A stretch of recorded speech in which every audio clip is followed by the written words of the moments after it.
Hi guys, Dave here from Wolf in the Wild Survival. What I got next to me here is an eastern white pine tree. In the evergreen family, there are a number of different pine tree species. All of them are fairly useful in some way, shape, or form. All evergreens pretty much are. But if you only know about one, this is the one that you want to know about. Eastern white pine. Or, depending on where in North America you are, possibly the western white pine. Alright. How do you know you're dealing with a white pine tree? Well,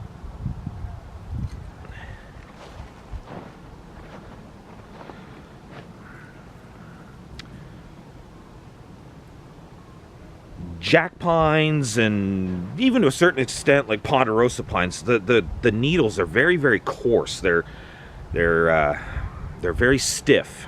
But with a white pine, they're almost feather-like. They're very soft. They don't poke into you.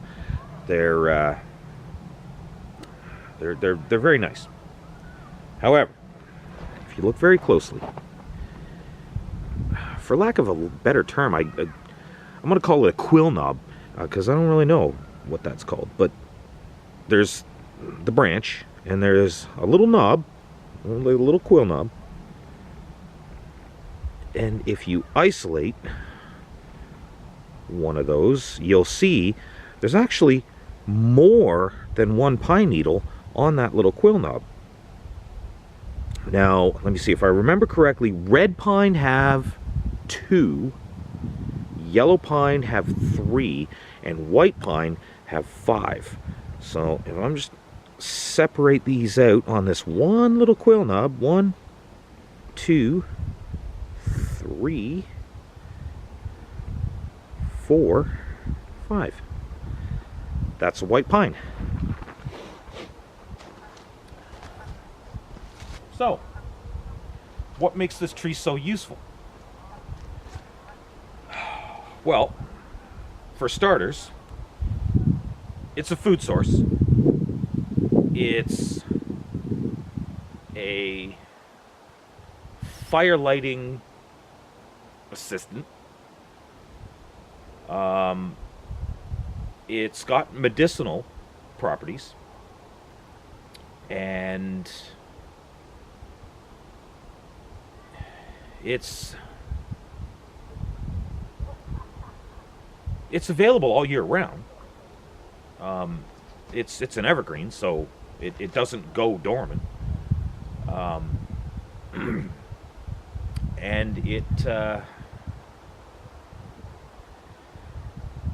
got a lot of vitamin C in it, so it'll stave off or cure that vitamin C deficiency condition called scurvy, which I suppose is medicinal, more or less, but it's got a few medicinal qualities. The medicinal qualities, like I say, it's full of vitamin C, as well as like some B complexes, I think, and I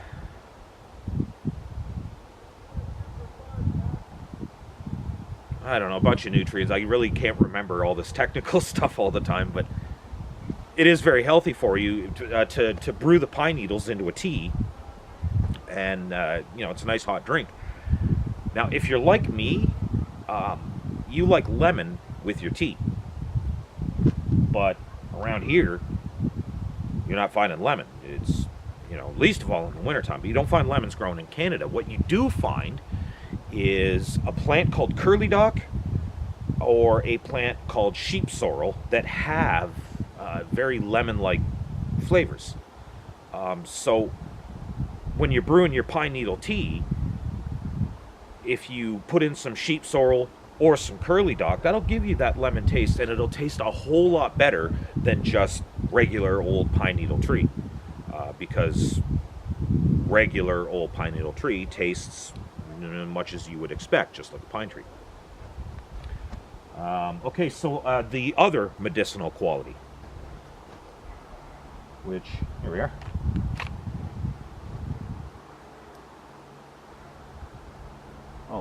That's not pine pitch.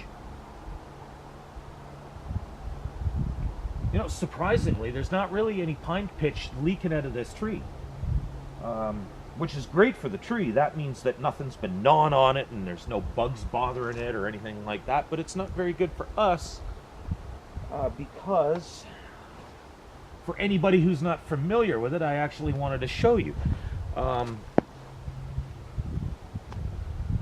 No, I don't see any within easy reach, but okay, so if you damage the tree, if you score the bark, if you whatever, sap's going to come out.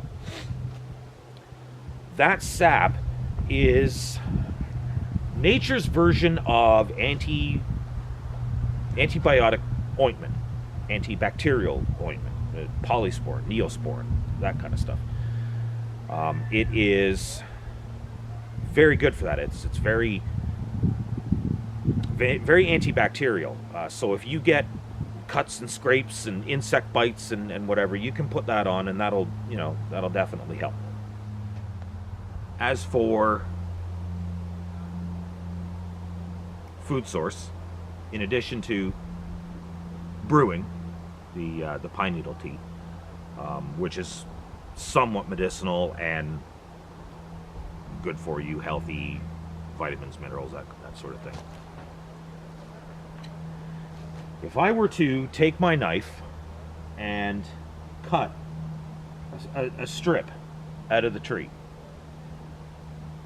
that won't kill the tree. That will heal over in time, and it'll be just fine. However,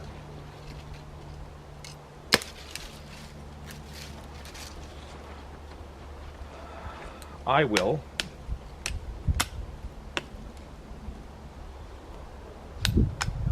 just use a branch.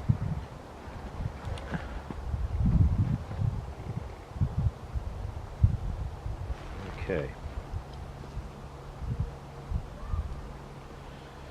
So I'm going to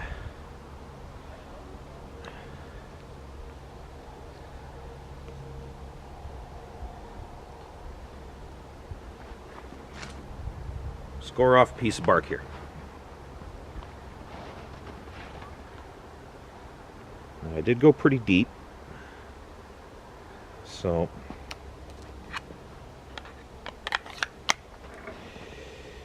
I've got some of the wood layer.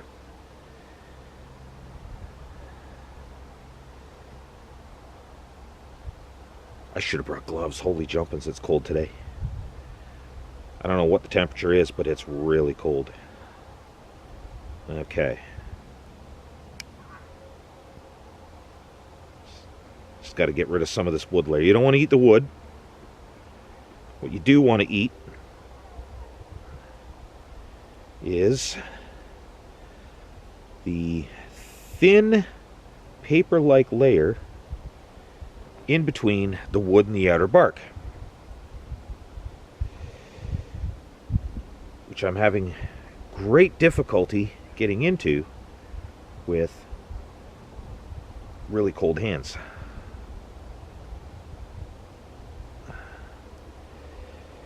I can see it, I just can't.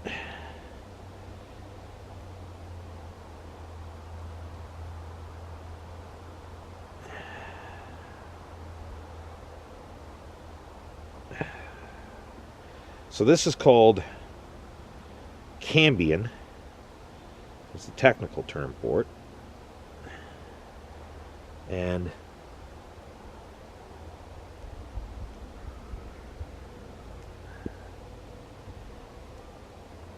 you can steep it in hot water.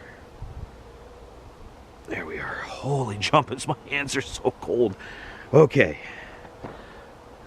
So I've peeled off the wood layer. There's the inner bark. There's the outer bark. And it just paper thin. Now, as I said, it tastes like you're eating a pine tree. Um,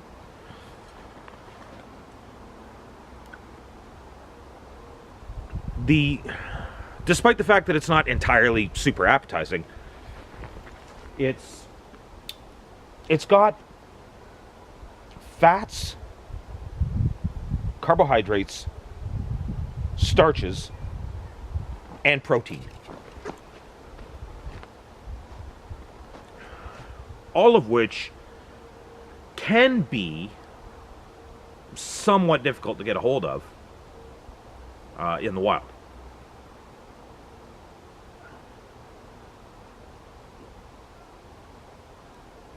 So,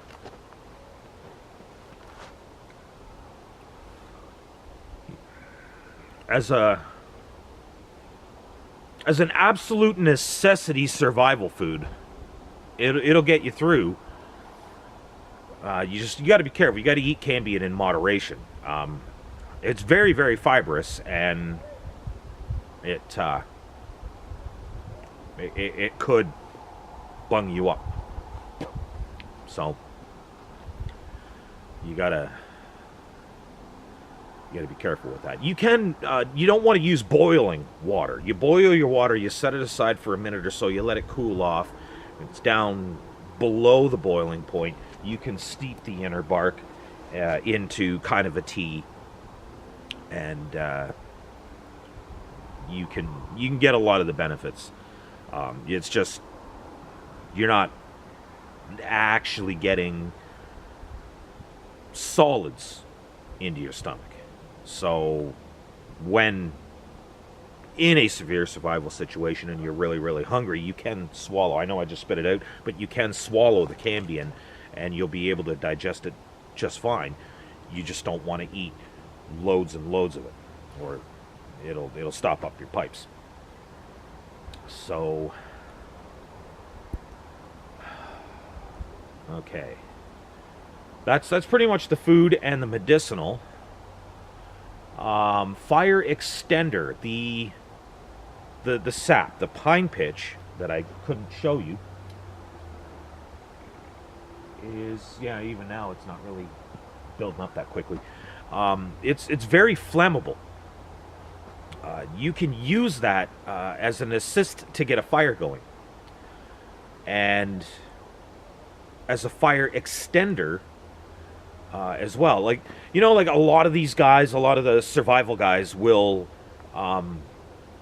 take cotton balls and they will impregnate it with Vaseline. And then they'll do a little video or whatever, and they'll show you, here's a cotton ball, and here's a cotton ball with Vaseline, and look how much longer this one burns for. This stuff basically is the same thing. It will extend the burn time of your tinder, and it is fairly flammable as well, so it'll help to get your fire going, and it will extend the life of your tinder while you're kind of doing whatever as well. So, and actually, as a matter of fact, the white pine is the only pine tree you can use for a bow drill fire or for hand drill fire. No other, as a matter of fact, I think no other evergreen will actually properly work for a bow drill or hand drill fire. Only the eastern white pine. So when doing a bow drill fire, you generally want to avoid evergreen completely. But I mean, you know, in a pinch, that'll work. And it's the only one that'll work. So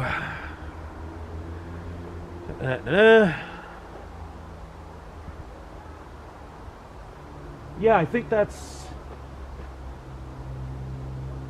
everything for the white pine.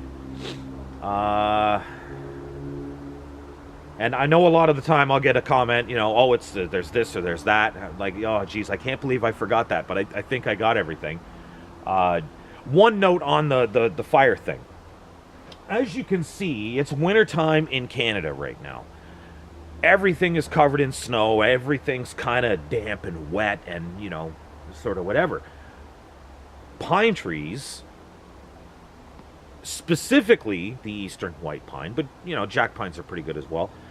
Jack pines are great for the sap, actually, but we're not talking about those. We're talking about white pines. So, if you'll listen, That's dry. That's dead, and that's dry. And tiny, thin, little pieces. A little bit bigger, and a little bit bigger. That is pretty much everything I need to build a fire once I get that initial flame. So, what do we got around here? That maybe some of that bark over there, if you can maybe see it. Let me have a look here. Let's center screen it here. So this tree right here has some bark that just pops right off. So if I crunch that down into fine fibers, that might work. If I have any... no, I don't see any birch trees around here. But either way, so, you know, I take a little bit of whatever I can get, maybe some pine sap from the white pine.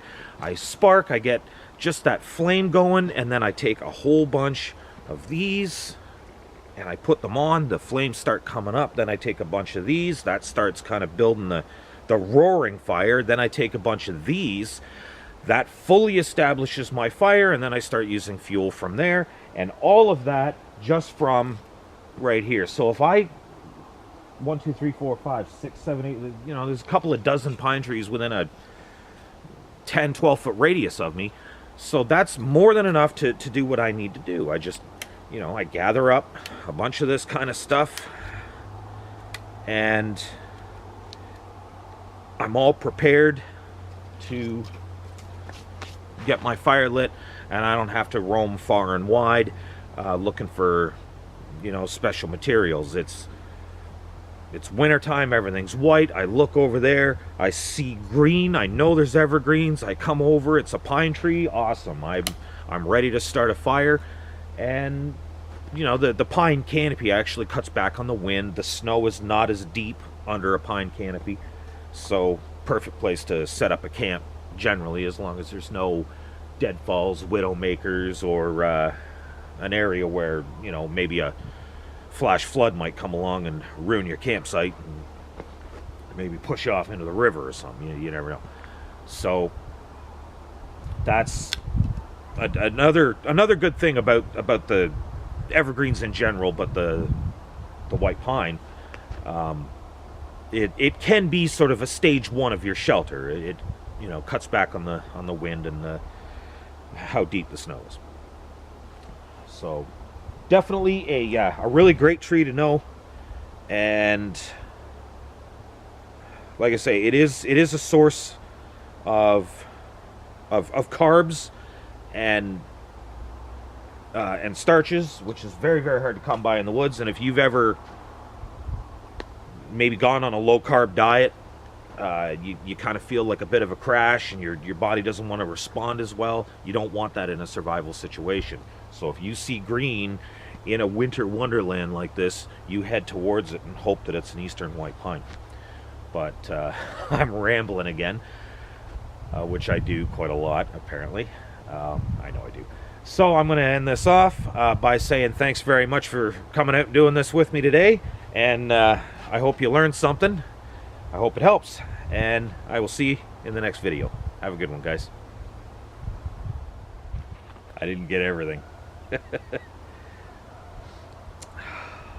For most evergreens, particularly the white pine tree, if you can find pine cones scattered around that have already bloomed, already kind of opened up, that's another great way to get your fire roaring. Once you get a flame, pine cones have the same resin as everything else in this tree, and they will burn. Even if they're slightly wet, they will burn. If they're dry, you'll have a roaring fire going in no time. So if you're out and about and you have a bag that you can put tinder and whatnot into, grab yourself some pine cones if you can, because guaranteed they're just as good as those fire sticks and fat wood, almost.